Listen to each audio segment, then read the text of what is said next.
नमस्कार दोस्तों, पिछली वीडियो में हमने मूल प्रमेय तक जो पोर्शन है वो कंप्लीट कर लिया था। आज हम थ्योरम 7.8 से शुरू करेंगे।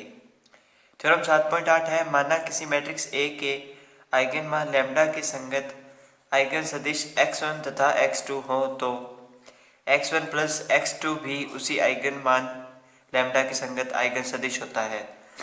यानी लैम्डा के संगत ये x1 और x2 आइगन सदिश होंगे। इन दोनों का योग भी जो है हमें वो लैम्डा की संगत आइगन सदिश इनका प्रूव करना होगा। तो थ्योरम 7.8 में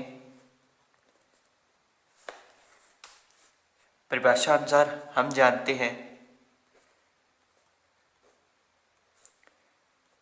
कि x1 और x2 है वो जीरो नहीं होंगे। हम इन्हें जीरो नहीं ले सकते। तब परिभाषा अनुसार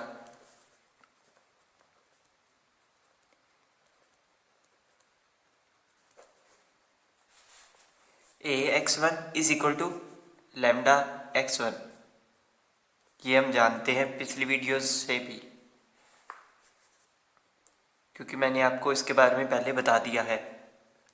अब हमें इन दोनों का योग करना होगा। अतः a x1 plus x2 is equal to ax1 plus में ax2। ठीक है, इन दोनों की वैल्यू पुट करते हैं तो लैम्डा x1 प्लस में lambda x2, lambda common, lambda x1 plus में x2, और ये इक्वल किसके है, a x1 प्लस में x2 के।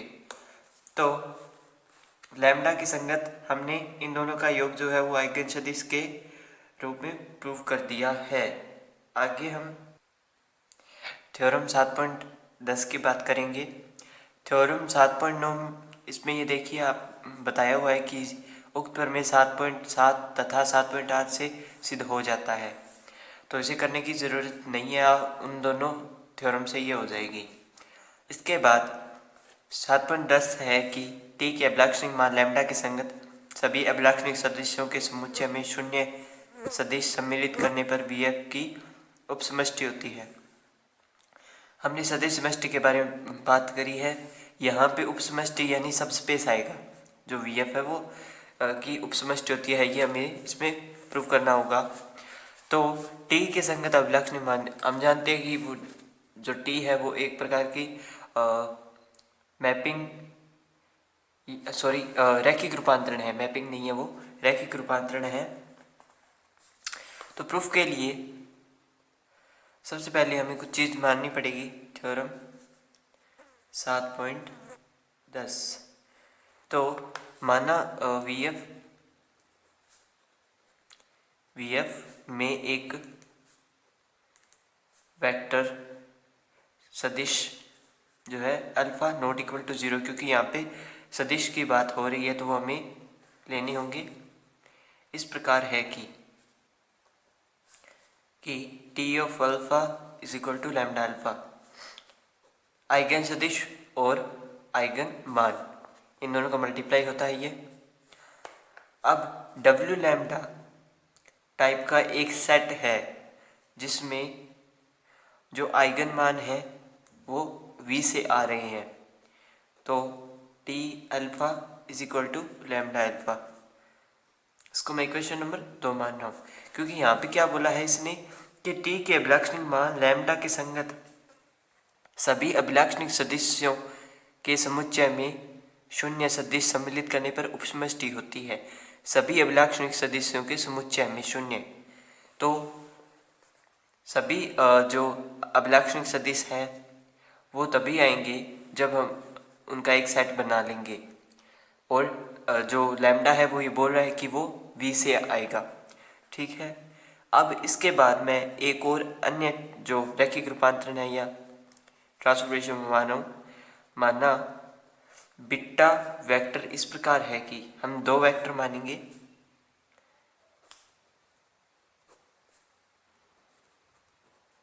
कि T of beta is equal to lambda beta, इसको मैं समीकरण नंबर 3 मान रहा हूँ। ये सेम इसी टाइप में है, लेकिन यहाँ पे अल्फा है, यहाँ पे बीटा है। ठीक है, प्रतिचित्रण टी है, हम जानते हैं कि प्रतिचित्रण टी है।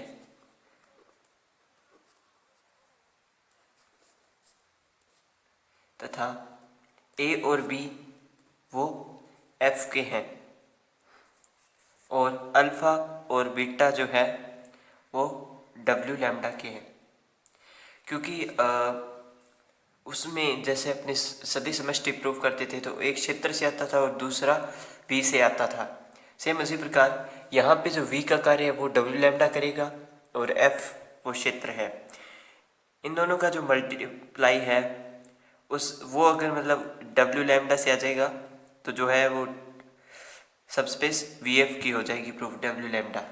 ठीक है, तो T of A alpha plus में बी बीटा, यानी अगर ये इक्वल में लैम्डा की इक्वल में प्रूफ हो जाती है। देखिए इस किस प्रकार, ए टी अल्फा मैंने इसको इसके साथ मल्टीप्लाई किया, बी टी बीटा, फिर हम इनकी वैल्यू पुट करेंगे समीकरण 1 और 2 से, तो ये बनेगा ए लैम्डा अल्फा प्लस में बी लैम्डा बीटा। तो एक प्रकार से हमने इसे वापस कन्वर्ट कर दिया लैम्डा ए अल्फा प्लस में बी बीटा में। तो ये देखिए एक ट्रांसफॉर्मेशन क्रिएट हो गया इज इक्वल टू ये एक तरीके का ट्रांसफॉर्मेशन क्रिएट हो गया, जिससे क्या एक जो डब्ल्यू लैम्डा जो समुच्चय है वो हमने सब स्पेस प्रूव कर दिया वी एफ का। ठीक है, इसके बाद हम प्रमेय करेंगे 7.13, 11, 12 नहीं करेंगे हम, इसमें हम 13 की बात करते हैं। ठीक है, भिन्न भिन्न अभिलक्षणीय मानों के संगत भिन्न भिन्न शून्येतर सदिश एक घात स्वतंत्र होते हैं, यानी अभिलक्षणीय मान लैम्डा अलग अलग होंगे और भिन्न भिन्न शून्येतर सदिश यानी जो जीरो हो, सदिश जो जीरो ना हो एक घात स्वतंत्र यानी लीनियर इंडिपेंडेंट होते हैं। ठीक है, शून्येतर का मतलब क्या होता है, नॉन जीरो होता है।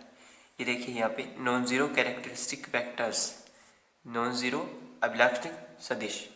तो इसके लिए सबसे पहले तो हमें एक जो है टी मानना होगा, फिर उसके आइगन मान मानने होंगे। थ्योरम शुरू करते हैं हम। तो सबसे पहले एक ट्रांसफॉर्मेशन होगा, थ्योरम 7.13 की बात करें हम। एक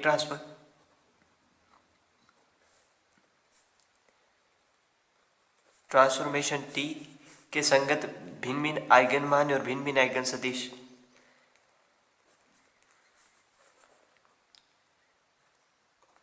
आइगन मान जो है वो है लैम्डा 1, लैम्डा 2, लैम्डा n तथा lambda 1, lambda 2 dash dash lambda m के संगत आइगन वेक्टर्स जो है या आइगन सदिश जो है alpha 1, alpha 2 dash dash alpha m है। ठीक है, ट्रांसफॉर्मेशन को इकट्ठा दर्शाने के लिए मैं क्या कर रहा हूँ यहाँ पे T alpha I is equal to lambda I alpha I का यूज़ करूँगा, क्योंकि और जो आई है फॉर ऑल, जो आई है वो 1 से लेके m तक है। इसको मैं समीकरण नंबर 1 मान रहा हूँ, क्योंकि अल्फ़ा और लैम्डा की वैल्यू यहाँ पे चेंज होगी, जैसे अल्फ़ा 1, अल्फ़ा 2, टी यहाँ पे सेम रहेगा। अब हम गणितीय आगमन के सिद्धांत से, जैसे उसमें आई की जगह 1 पुट किया, 2 पुट किया, इस प्रकार से इंग्लिश में से PMI शॉर्टकट में बोलते हैं, फुल फॉर्म मुझे अभी पता नहीं है, याद नहीं है। तो मैंने क्या किया, आई इज इक्वल टू मैंने 1 माना, क्योंकि यहाँ पे आई की m इज इक्वल टू में m इक्वल टू मैंने 1 माना, और अल्फ़ा मैं नॉन ज़ीरो लेके चल रहा हूँ और जो कि s का है, और अल्फ़ा 1 एक जो कि f का है। तो S1 है वो अल्फ़ा 1 जो है वो एक सदिश है वो एक सेट S1 में हमें मिल गया। चूँकि अल्फ़ा 1 है वो नॉट इक्वल टू 0 है, और इनका जो लीनियर कॉम्बिनेशन है या LC है वो है A1 alpha 1 is equal to 0, और A1 है वो 0 है, क्योंकि जो मल्टीप्लाई में जो आइगन मान होता है वो 0 हो सकता है। तो S है वो Li है, यानी लीनियर इंडिपेंडेंट है। सदिश 0 नहीं हो सकता, जो उसके साथ मल्टीप्लाई में मान है वो 0 हो सकता है। ठीक है, इसके बाद हम m बराबर में k पुट करेंगे, फिर m बराबर में आगे की वैल्यू पुट करेंगे। माना m बराबर में k, मैंने m बराबर में k मान लिया है। जब मैंने m बराबर में k माना तो मैंने एक समुच्चय बना लिया S2 नॉन ज़ीरो वेक्टर्स का, ठीक है, जिसमें मुझे k तक अवयव मिले, alpha 1 alpha 2 dash dash alpha k, और ये सभी भी Li है, क्योंकि यहाँ पे अल्फ़ा 1 मैं नॉट इक्वल टू 0 लेके चलूँगा। तो इसी प्रकार जो ये अल्फ़ा के अवयव है वो भी 0 नहीं है, और इनका लीनियर कॉम्बिनेशन जो है वो इस प्रकार होगा A1 alpha 1 plus A2 alpha 2 plus dash dash AK alpha के, और ये इक्वल होता है 0 के, जहाँ पे जो A1 है वो भी 0 है, A2 भी 0 है, और डैश डैश AK भी 0 है। इसको मैं एक समीकरण मान रहा हूँ A, और जो ये सारे अवयव है A1 से लेके AK तक, A1 से लेके AK तक, ये हमें पता है कि ये क्षेत्र से आता है। ठीक है, और क्षेत्र भी हम इसे मान लेते हैं, क्योंकि हमें इसमें वैसे समष्टि बोला हुआ है, कहा नहीं है अभी इसमें। ठीक है, टू शो अब हम इसमें k+1 का यूज़ करेंगे, इसके एक आगे का अवयव m बराबर में k+1। अगर आपको किसी प्रकार की समस्या हो तो आप कमेंट कर सकते हैं, मैं आपको दोबारा समझा दूंगा। अगर मैं k+1 की बात करूं तो उसमें जो s का सेट बनेगा वो sk+1 बनेगा, और इक्वल में जो वैल्यू इसके अंदर जो हमें सदिश मिलेंगे वो अल्फ़ा 1 से लेके अल्फ़ा k+1 तक के सदिश मिलेंगे। और माना कि अल्फ़ा 1 से लेके अल्फ़ा 2 अल्फ़ा k+1 s के हैं। यहाँ पे s की बात इसलिए हो रही है क्योंकि S1 S2 Sk+1 ये सारे के सारे हम s के मान के चल रहे हैं। ठीक है, s के मान लिए तथा A1 A2 dash dash AK+1 f का है। ये तो हमें पता है कि हम ये क्षेत्र से लेके चले हैं तो ये f के होंगे। ठीक है, अब इनका लीनियर कॉम्बिनेशन बनाएंगे, LC ऑफ इन सब का। तो जब लीनियर कॉम्बिनेशन बनाएंगे तो वो A1 alpha 1 A2 alpha 2 plus A3 alpha 3 plus में AK+1 alpha k+1 is equal to 0 आएगा। ठीक है, इसको मैं इक्वेशन नंबर B मान रहा हूँ। मैंने इसको इक्वेशन नंबर B मान लिया है। इक्वेशन B तक का हमने प्रोसेस समझ लिया है। अब हम इसे ट्रांसफॉर्मेशन में क्रिएट करेंगे, T से मल्टीप्लाई करेंगे मतलब इक्वेशन B को, तो ये वो होगी T A1 alpha 1 plus A2 alpha 2 plus AK+1 alpha k+1, और ये इक्वल होगी T ऑफ 0 के।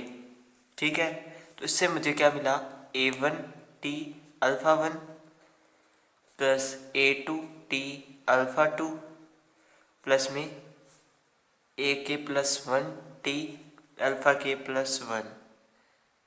ठीक है, ये मुझे इससे मिला इज इक्वल टू 0।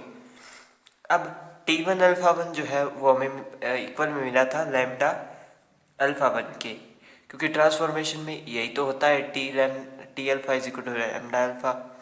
तो मैं टी अल्फ़ा की जगह लैम्डा अल्फ़ा पुट करूँगा, तो A1 lambda 1 alpha 1 plus A2 lambda 2 alpha 2 plus में के वाला पद लेकर, के वाला पद मैं यहाँ पे पुट कर रहा हूँ, ए के लैम्डा के अल्फ़ा के और प्लस में ए के प्लस 1 लैम्डा के प्लस 1 और अल्फ़ा के प्लस 1 इज इक्वल टू 0। इसको मैं इक्वेशन नंबर 2 मान रहा हूँ। ठीक है, इसको इक्वेशन नंबर 2 मान रहा हूँ। अब मैं क्या करूँगा, समीकरण 2 में से समीकरण 3 में से समीकरण बी को माइनस करूँगा जो इसके पहले पेज पे थी। समीकरण बी को माइनस करूँगा और बी के साथ मल्टीप्लाई करूँगा लैम्डा के प्लस 1 का। ठीक है, तो जब मैं माइनस करूँगा तो वो चीज़ मैं लिख रहा हूँ यहाँ पे a1 लैम्डा 1 अल्फ़ा 1 माइनस में लैम्डा के प्लस 1 a1 अल्फ़ा 1, यानी 1 1 वाले एलिमेंट, फिर 2 2 वाले, फिर 3 3, इसी प्रकार लास्ट में के प्लस 1 वाले। तो ये 1 1 वाले एलिमेंट आ गए।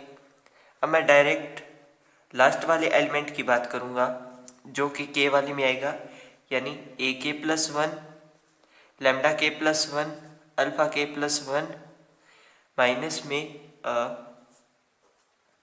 में जो वैल्यू आएगी वो आएगी लैम्डा के प्लस 1 ए के प्लस 1 और अल्फ़ा के प्लस 1। ये लास्ट में जो है वैल्यू आएगी, तो ये आपस में कट जाएंगे और बचेगा, जो वैल्यू बचेगी वो है a1 लैम्डा 1 माइनस लैम्डा के प्लस 1 प्लस मल्टीप्लाई में अल्फ़ा 1 तो आएगा ही क्योंकि ये कॉमन है, plus a2 lambda 2 minus lambda के प्लस 1 अल्फ़ा 2 प्लस में डैश डैश। इस प्रकार ये केवां पद आएगा ए के लैम्डा के माइनस लैम्डा के प्लस 1 और अल्फ़ा के प्लस 1 वां पद यहाँ पे 0 होगा, के वां पद इसमें 0 नहीं होगा। ठीक है, इस बात का ध्यान रखें। इसके बाद a1 से लेके a2 डैश डैश ए के है, क्योंकि हम जो अल्फ़ा वाली वैल्यूज़ है उसे हम 0 नहीं लेके चल रहे हैं, तो 0 होगा, उनके साथ जो कॉम्बिनेशन में मल्टीप्लाई में जो है वो 0 होगा। तो a1 से लेके जो a के तक है वो सभी 0 होंगे। तो उससे क्या हो गया कि ये जो है लीनियर इंडिपेंडेंट प्रूव हो गए हैं, LI है। ठीक है, अब हम इक्वेशन 1 का एक बार और यूज़ करेंगे पुनः, यहाँ पे इक्वेशन 1 नहीं, इक्वेशन बी का पुनः यूज़ करेंगे। तो ए के प्लस 1 डॉट अल्फ़ा के प्लस 1 इज इक्वल टू 0। चूँकि यहाँ पे ए के प्लस 1 है वो 0 है और अल्फ़ा के प्लस 1 है वो 0 नहीं है। तो इससे हमने प्रूव कर दिया कि ये जो सदिश है वो लीनियर इंडिपेंडेंट है। अब इसके बाद एक डेफिनेशन आएगी समरूप मैट्रिक्स की।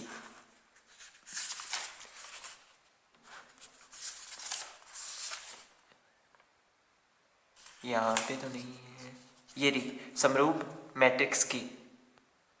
समरूप मैट्रिसेस क्या होती है, मैं डेफिनेशन बोल रहा हूँ। किसी क्षेत्र F पर परिभाषित n क्रॉस n की दो वर्ग मैट्रिक्स A तथा B समरूप कहलाती है यदि एक व्युत्क्रमणीय मैट्रिक्स P इस प्रकार विद्यमान हो कि B is equal to P inverse AP हो, तो A B के समरूप कहलाती है और इसे इस साइन से डिनोट करते हैं। तो आज हमने थ्योरम 7.13 तक कंप्लीट कर लिया है, बाकी हम कल करेंगे। वीडियो अगर पसंद आए तो लाइक कर दीजिए, अपने फ्रेंड्स के साथ शेयर कर दीजिए और चैनल सब्सक्राइब कर लीजिए। वीडियो देखने के लिए धन्यवाद।